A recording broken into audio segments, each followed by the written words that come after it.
So hello guys and welcome back to my new vlog. I hope आप सभी लोग ठीक होंगे। और गाइज आज है 22 जनवरी, जिसका सबको इंतजार था। बाकी मेरे बाल बूल पे अभी माइंड में करना, क्योंकि मैंने हेलमेट पहन रखा था, मंदिर गया था। टिक्का टुक्के से पता चल रहा होगा।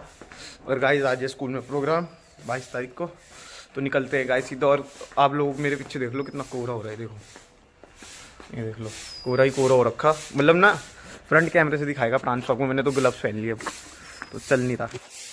तो गाइज ये देखो कोहरा और ये भूरा लगाइए जरा से। चलो गाइस अभी फिर स्कूल में रास्ते में मिलते हैं आपसे। कौशल्या निशिदिन जात न जान, सुध स्नेह बस माता, बाल चरित कर गान। प्रेम में मगन कौशल्या जी रात और दिन का बीतना नहीं जानती थी। पुत्र के स्नेह वश माता उनके बाल चरित्रों का गान किया करती।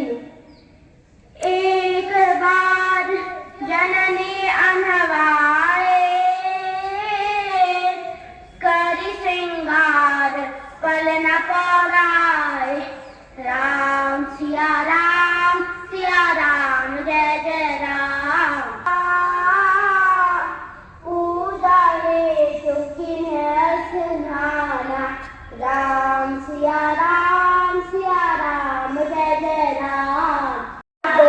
तो वहाँ बालक को सोया हुआ देखा। फिर पूजा खाने लौट आई तो वही बालक वहाँ भोजन कर रहा था। उनके हृदय में कंप होने लगा और मन को धीरज नहीं होता। देख रावा माता ही निज अद्भुत रूप अखंड, रोम रोम कटी लागे कोटि कोटि ब्रह्मांड। फिर उन्होंने माता को अपना अद्भुत अखंड रूप दिखाया, जिसके एक एक रोम में करोड़ों ब्रह्मांड लगे हुए हैं। धन्यवाद।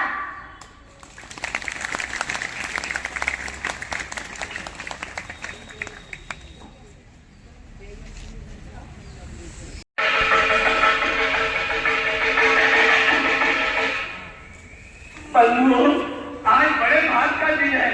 आज हमारे स्वामी आए हैं, हमारे प्रभु अयोध्या का राजकुमार श्री राम आ रहा है। राजा रामचंद्र की जय, राजा रामचंद्र की जय, राजा रामचंद्र की जय। राजा रामचंद्र की।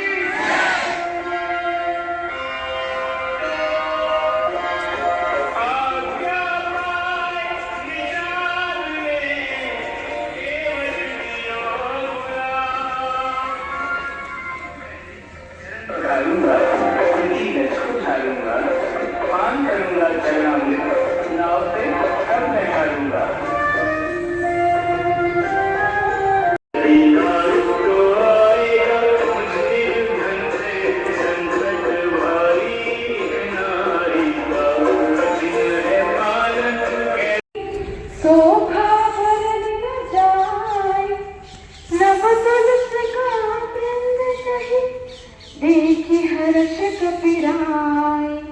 वह मैं श्री राम जी के आयुष चिन्हों से अंकित था। उसकी शोभा वर्णन करना मुश्किल था। वह हनुमान जी ने नगील तुलसी के वृक्ष देखे, जिनसे उनका मन पुलकित हुआ। लंकान से चरण कर निवासा, एह कहाँ सज्जन कर बासा। मन मोह परक करे कपिलागा, तेहि समय विभीषण जागा। लंका तो राक्षसों के समूह का निवास स्थान है, जहाँ सज्जन का निवास कैसे हो सकता है। हनुमान जी ने खुद से तर्क करते हुए सोचा, उसके बाद दीनों से प्रेम करने वाले स्वयं श्री राम हैं, जो मुझे बड़भागी बनाने आए हैं। इस संवाद का भाव क्या है? इस संवाद का भाव यह है कि यदि हम सच्चे हृदय से प्रभु राम का स्मरण करते हैं, तो बुराइयों से भरा स्थान भी एक मंदिर के समान पवित्र बन जाता है। अब अंत में हम सब अपने प्रभु श्री राम का नाम लेंगे। जय श्री राम, जय श्री राम, जय श्री राम, जय श्री राम, जय श्री राम, जय श्री राम। लेकिन पहले यह तो बताओ कि अस्त्र और शस्त्र में क्या अंतर है? हाँ, इसका अंतर तो मुझे भी जानना है। अरे हाँ, मैं बताती हूँ। हम अस्त्र वरुणास्त्र और नागपाश अस्त्र की श्रेणी में आते हैं। आज इन्हीं कुछ अस्त्रों से आप सभी को परिचित करें। तो पहले अस्त्र का नाम नागपाश है। नागपाश प्राचीन काल में उपयोग किए जाने वाले अस्त्र का नाम।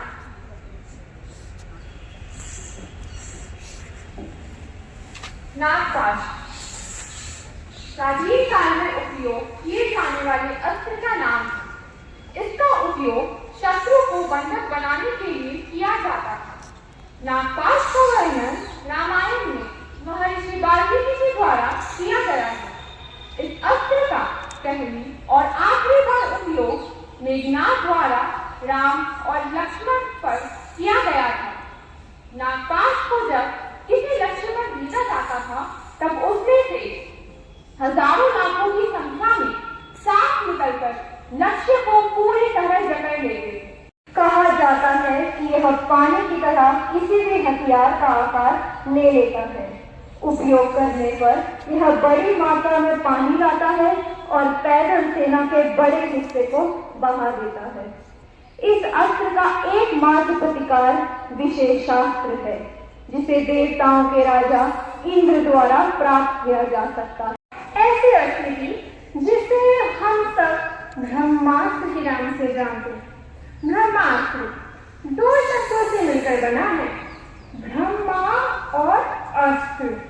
अस्त्र का अर्थ है हथियार और ब्रह्मा का अर्थ है निर्माता। हम सभी ने देवी देवताओं की कहानी में अस्त्र शस्त्र का बारे में तो जरूर सुना होगा। दरअसल हर देवी देवता के पास अपनी शक्ति के अनुसार कोई न कोई अस्त्र शस्त्र होता था, जिनका सही इस्तेमाल व समय आने पर धर्म की रक्षा के लिए महाभारत के युद्ध के समय किया गया है। किंतु ब्रह्मास्त्र का प्रयोग केवल महाभारत में नहीं, श्री राम रावण युद्ध में भी हुआ था। मेघनाद से युद्ध में जो लक्ष्मण ने जो ब्रह्मास्त्र का प्रयोग करना चाहा, तब प्रभु श्री राम ने उन्हें ये कहकर रोक दिया कि अभी इसका प्रयोग उचित नहीं है, क्योंकि इससे पूरी लंका का विनाश हो जाएगा। और इस प्रकार हमारे प्रभु श्री राम ने लोगों की भलाई के लिए इसका प्रयोग नहीं किया। और इससे हमें ये सीखने प्रस्तुत है राम मंदिर का महत्व कक्षा 12वीं की छात्राओं द्वारा।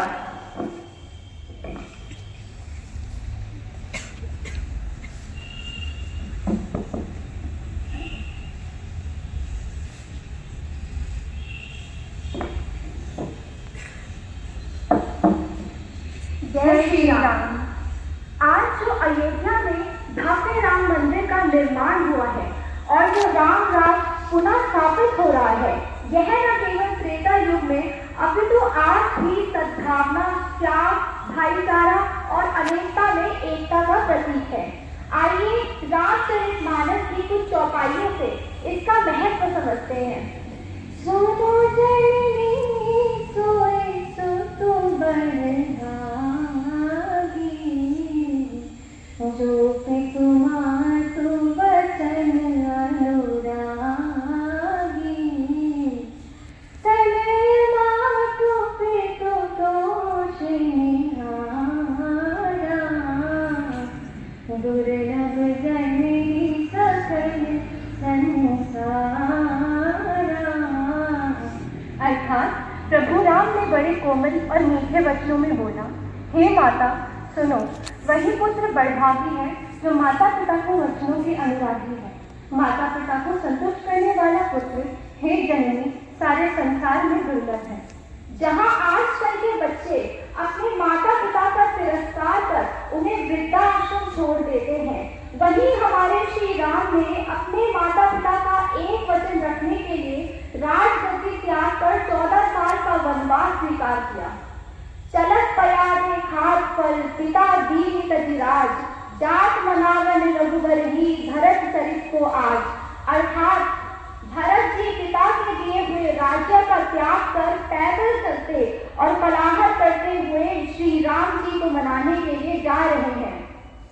आज राम मंदिर पुणे एक बार फिर से त्याग और भाईचारे का प्रतीक बन रहा है। जहाँ एक तरफ आज छोटी सी जमीन के टुकड़े के लिए भाई भाई के खून का प्यासा बन रहा है, वहीं राम युग में भरत जी का त्याग इसका श्रेष्ठ उदाहरण है। आज हम जनजाति के नाम पर खुद को कई वर्गों में अलग अलग पाते हैं, वहीं प्रभु श्री रामचंद्र जी ने सबरी के जूठे बेल खाकर हमेशा ही भेदभाव ना करने का संदेश दिया है, जो कि आज के समय में अत्यधिक महत्वपूर्ण है। कंद मूल फल सरस अति दे राम कहूँ आई, प्रेम सहित प्रभु खाए बारंबार बखानी। अर्थात सबरी ने अत्यंत रसीले और स्वादिष्ट कंद मूल और फल लाकर श्री राम जी को दिए। प्रभु ने बार बार प्रशंसा करके उन्हें प्रेम सहित खाया।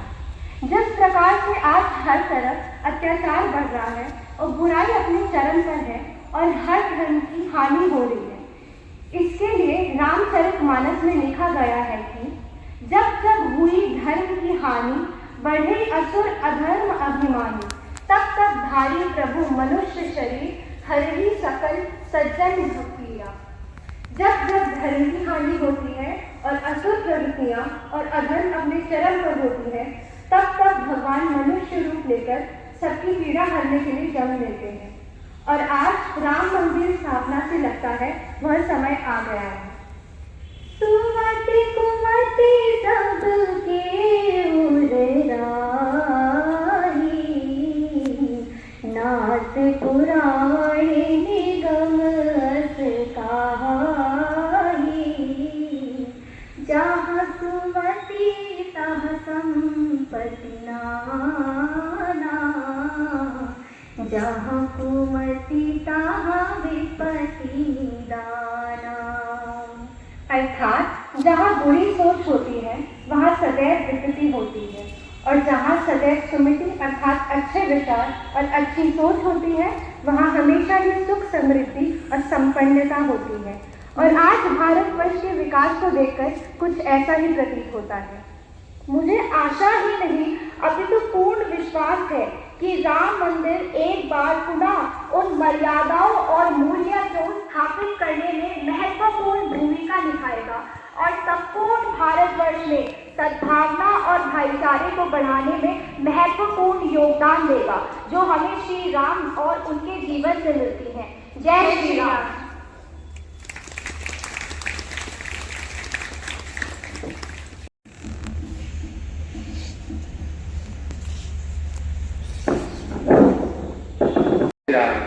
Today is a day of significance like no other.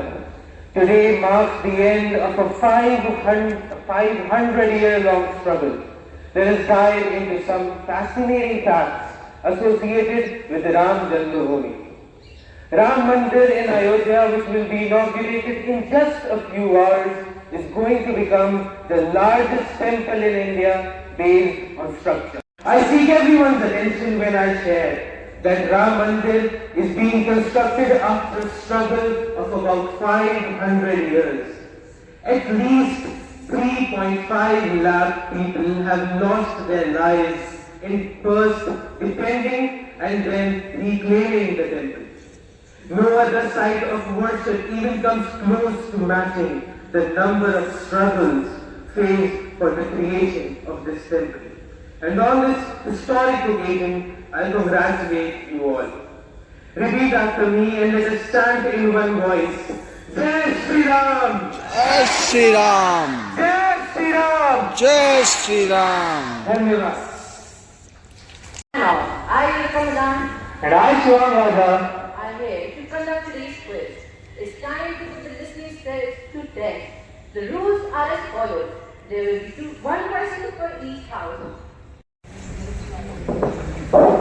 मुझे संकेत हुआ है वो कौन सीमित बोलना सीमित में बहुत जल्दी करेंगे पहले जयकारा लगाएंगे जय श्री राम जय जय श्री राम, जय जय श्री राम जय श्री राम, जय श्री राम जय श्री राम। जरा हाथों को ऐसे कर लीजिए 11 टाइम होने हैं वैसे तो 1 से 8 बार होना है लेकिन टाइम कम चलिए राम नाम 1 राम नाम 2 राम राम, राम नाम 3 राम राम, राम नाम 4 राम राम, राम नाम 5 राम राम, राम नाम 6 राम राम 7, राम राम 8, राम राम।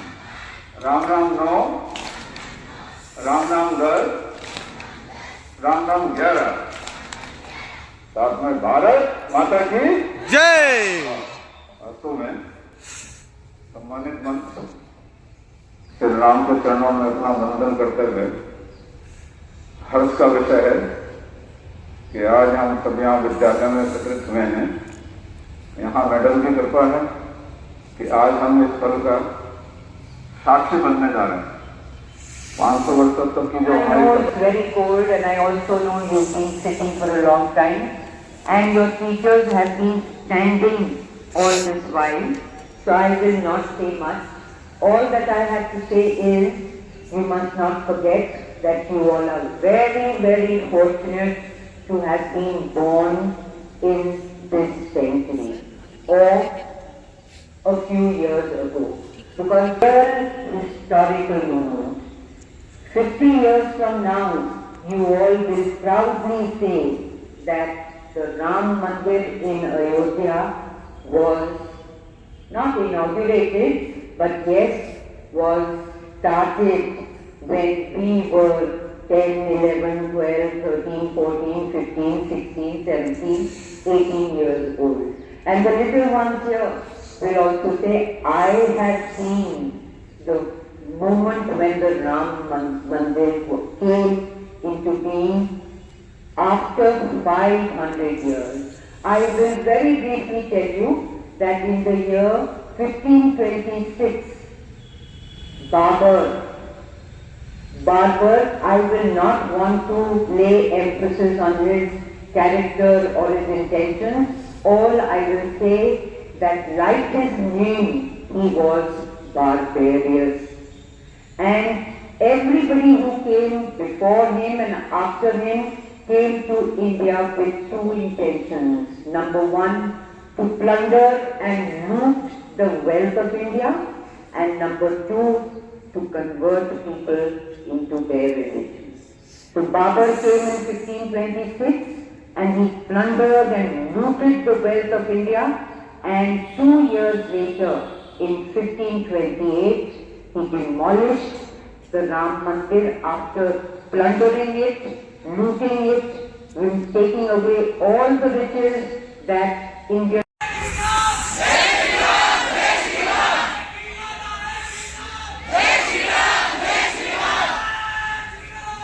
जय जय।